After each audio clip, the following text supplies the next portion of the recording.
السلام علیکم۔ آج کی کہانی بہن کی محبت بھری دعا۔ شہر کے کنارے کا قدیم بستی آباد تھی۔ بستی کے گھر مٹی اینٹوں سے بنے ہوئے تھے۔ لوگ سادہ زندگی بسر کرتے تھے۔ وہاں بازار میں روزمرہ ضرورت کی چیزیں ملتی تھی۔ قریب ہی ایک پرانا قلعہ موجود تھا۔ قلعے پر شاہی پرچم لہراتا رہتا تھا۔ اس زمانے سلطنت مشکل دور سے گزر رہی تھی۔ عوام پریشان تھے۔ حکمران اپنے لشکر مضبوط کرنے میں مصروف تھے۔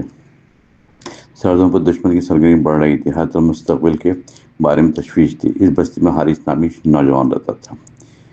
اس کے والد سپاہی رہ چکے تھے۔ وہ کئی برس پہلے جنگ میں مارے گئے تھے۔ گھر میں حارث کی بڑی بہن زینب تھی۔ زینب نرم مزاج مگر بہت حوصلہ مند تھی۔ اس نے بھائی کی پرورش خود سنبھالی تھی۔ والد کے وقت گھر کی ذمہ داری بڑھی۔ زینب نے ہر مشکل کا سامنا کیا۔ وہ بھائی کو ہمیشہ ہمت دیتی تھی۔ حارث بھی بہن کو عزت کرتا تھا۔ دونوں کے درمیان گہرا اعتماد قائم تھا۔ زینب اکثر بھائی کے مستقبل کے بارے میں سوچتی تھی۔ اس کی خواہش تھی کہ حارث کو کامیاب دیکھنا چاہتی تھی۔ حارث کو تیر اندازی کا شوق تھا۔ وہ روز میدان میں مشق کرنے جاتا تھا۔ اس کا نشان دن بدن بہتر ہوتا گیا۔ قلعے کے سپہ سالار نے اسے دیکھا۔ سپہ سالار نے حارث کی شاباشی دی۔ اس نے شاہی لشکر میں شامل ہونے کی پیشکش کی۔ حارث کے لیے بڑا اعزاز تھا۔ وہ گھر چھوڑنے کا خیال پریشان کر رہا تھا۔ وہ شام کو بہن کے پاس آیا۔ زینب نے بھائی کا چہرہ غور سے دیکھا۔ حارث نے سارا واقعہ اسے سنایا۔ زینب نے خوشی سے اسے مبارکباد دی۔ اس نے کہا تمہیں موقع ملنا چاہیے۔ حارث نے پوچھا تم اکیلی رہ جاؤ گی؟ زینب نے مسکرا کے جواب دیا تمہاری کامیابی میری خوشی ہے۔ یہ الفاظ اس کے دل میں اتر گئے۔ اگلے دن وہ قلعے میں حاضر ہوا۔ سپہ سالار نے اسے دستہ سونپ دیا۔ حارث نے پوری محنت سے کام شروع کر دیا اور ساتھی سپاہی میں جلد مقبول ہو گیا۔ اس کی بہادری سب کو متاثر کر رہی تھی۔ زینب روز کی خیریت پوچھتی۔ وہ بھائی کے لیے دعائیں کرتی تھی۔ ایک دن سرحد سے خطرناک خبر آئی۔ دشمن نے اچانک حملہ کر دیا۔ شاہی فوج کو فوراً روانہ ہونا پڑ گیا۔ حارث کا دستہ بھی تیار ہو گیا۔ اس نے گھر جانے کی اجازت مانگی۔ وہ آخر بار بہن سے ملنا چاہتا تھا۔ زینب نے اسے خوش دلی سے دیکھا۔ اس نے بھائی کے لیے کھانا تیار کیا، پھر ایک چھوٹا سا کپڑا دیا۔ اس میں چند چیزیں ضروری رکھی تھیں۔ حارث نے پوچھا یہ کیوں دیا ہے؟ زینب نے کہا سفر میں کام آئے گا۔ پھر اس نے بھائی کا ہاتھ تھاما۔ اس کی آواز میں یقین نمایاں تھا۔ اس نے کہا اللہ تمہارا محافظ ہو۔ تم حق کے راستے پر قائم رہنا، کسی کمزور کو ظلم نہ ہونے دینا، اپنے ساتھیوں کو کبھی اکیلا نہ چھوڑنا۔ حارث نے بہن کی نصیحت یاد رکھی۔ وہ فوج کے ساتھ روانہ ہو گیا۔ راستہ دشوار اور سفر طویل تھا۔ لشکر پہاڑی راستے سے آگے بڑھا۔ دور دشمن کا لشکر دکھائی دے رہا تھا۔ سپہ سالار نے جنگی تربیت بنائی۔ حارث کو اہم مقام پر تعینات کیا۔ جنگ کا آغاز صبح کے وقت ہوا۔ دونوں طرف سے شدید حملہ ہوا۔ حارث نے غیر ملکی بہادری دکھائی۔ اس نے کئی ساتھیوں کو بچایا مگر دشمن کی تعداد زیادہ تھی۔ شاہی فوج کو پیچھے ہٹنا پڑ گیا۔ حارث نے اپنے دستے کو سنبھالا اور زخمی ساتھیوں کو ساتھ لے گیا۔ رات کو لشکر ایک قلعے تک پہنچا۔ وہاں سپاہیوں نے دوبارہ منصوبہ بنایا۔ حارث نے اپنے ساتھیوں کی فکر کرتا رہا۔ اسے اپنی بہن کی بھی دعا یاد آتی رہی۔ تمہاری کامیابی میری خوشی ہوگی۔ یہ جملہ اس کے لیے حوصلہ دے رہا تھا۔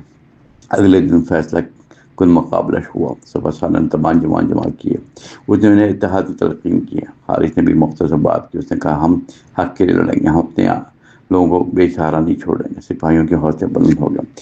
صبح دشمن نے پھر حملہ کر دیا۔ اس بار شاہی فوج تیار تھی۔ حارث نے بہترین حکمت عملی بنائی۔ اس نے دشمن کا راستہ روک لیا۔ کئی ساتھی اس کے ساتھ ڈٹ گئے۔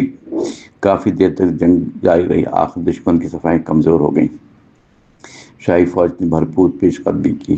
دشمن میدان چھوڑنے کو مجبور ہو گیا۔ قلعے میں فتح کی خبر پہنچی۔ حارث کو بہادری کا انعام ملا۔ سپہ سالار نے اس کی تعریف کی مگر حارث کا دل گھر میں تھا۔ وہ فوراً اپنی بستی آیا۔ زینب گھر کے باہر اس کی منتظر تھی۔ بھائی کو سلامت دیکھ کر خوش ہوئی۔ حارث نے بہن کے قدم چھوئے۔ اس نے کہا تمہاری دعا کام آ گئی۔ زینب نے بھائی کو سینے سے لگایا۔ اس نے کہا دعا کبھی ضائع نہیں جاتی مگر اصل طاقت نیک عمل ہوتا ہے۔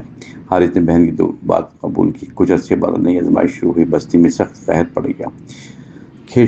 خشک ہونے لگے، اناج کم ہونے لگا۔ لوگوں کے گھروں میں فاقے شروع ہو گئے۔ شاہی خزانے میں بھی کمی ہونے لگی۔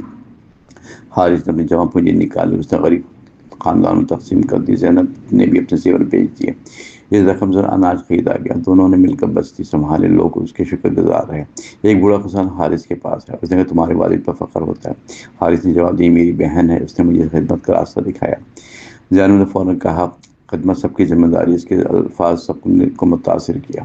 بستی کے لوگ نے اتحاد قائم کیا۔ کسی نے اناج دیا، کسی نے کپڑے، کسی نے محنت کی، کسی نے وقت چند ہفتے میں حالات بہتر ہو گئے، حکمران تک بستی کی خبر پہنچی۔ اس نے حارث اور زینب کو بلایا، دربار میں دونوں کو عزت سے پیش کیا گیا۔ حکمران نے حارث سے پوچھا، تم نے اپنی دولت کیوں بانٹی؟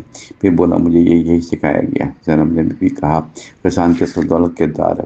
دربار میں موجود لوگ متاثر ہوئے۔ حکمران نے بستی کی امداد مقرر کی، اس نے زینب کو بھی عزت دی۔ حارث کو سردی محافظ میں سربراہ بنا دیا گیا، مگر حارث نے عہدہ قبول کرتے ہوئے کہا، میں اسے خدمت سمجھوں گا، اختیار نہیں۔ حکمران نے اس کی بات پسند کی۔ وقت گزرتا گیا اور بستی خوشحال ہوئی۔ حارث اپنی بہن کو ہمیشہ یاد رکھتا، وہ ہر کامیابی کا سبب اسے سمجھتا۔ زینب بھی بھائی کے لیے دعا کرتی۔ ایک دن حارث نے بہن سے کہا، تم نے میری زندگی بدل دی۔ زینب نے جواب دیا، تم نے خود راستہ چنا، میں نے صرف تمہیں حوصلہ دیا۔ حارث نے کہا، یہی سب سے بڑی دولت ہے۔ اس دن دونوں دیر تک گفتگو کرتے رہے۔ بستی کے بچے انہیں عزت سے دیتے رہے، بزرگوں کی مثال دیا کرتے۔ لوگ کہتے تھے، بہن کی دعا طاقت بنتی ہے، مگر اس دعا کے ساتھ عمل ضروری ہے۔ حارث کی زندگی اس حقیقت کی مثال بنی۔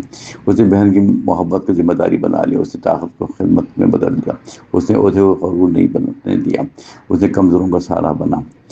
زینب نے قربانی کا شعار بنایا، اس نے اپنے خواہش بھائی پر قربان کی، مگر کبھی اس پر احسان نہیں جتایا۔ وہ ہمیشہ محبت سے بھائی کو سمجھ جاتی ہے۔ وقت نے دونوں کے کردار کو یادگار کر دیا۔ سالوں بعد حارث کے بال سفید ہو گئے، بستی میں نئی نسل جوان ہوئی۔ لوگ اپنے بچوں کو یہ واقعہ سناتے ہوئے کہتے، بہن کی محبت بے مثال ہوتی ہے، مگر محبت سے الفاظ کا نام نہیں، محبت ذمہ داری نبھانے کا جذبہ بھی ہے۔ دعا انسان کو راستہ دکھا سکتی ہے، مگر قدم انسان کو خود اٹھانا پڑتا ہے۔ حارث نے یہ اصول زندگی میں اپنایا۔ زینب کی دعائیں اس کی طاقت بنی، حارث کے اعمال دعاؤں کو جواب دے بنے۔ دونوں نے مل کر کئی زندگیاں سنواری، ان کی کہانی نسلوں تک زندہ رہی۔ بستی کے مرکزی میدان میں ایک یادگار بنی، ان پہ چند الفاظ درج تھے، محبت وہی جو انسان سنوار دے، دعا وہی جو عمل جگا دے، قربانی وہی جو دوسروں کو بچا لے۔ یہ الفاظ ہر آنے والے کو متاثر کرتے۔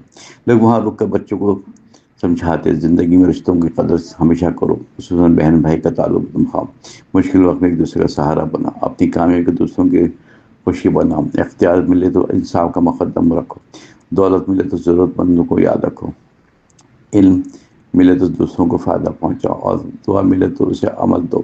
حارث اور زینب کی داستان یہی کہتی تھی، انسان کا قد عہدے سے نہیں بڑھتا، اس کا مقام کردار سے بلند ہوتا ہے۔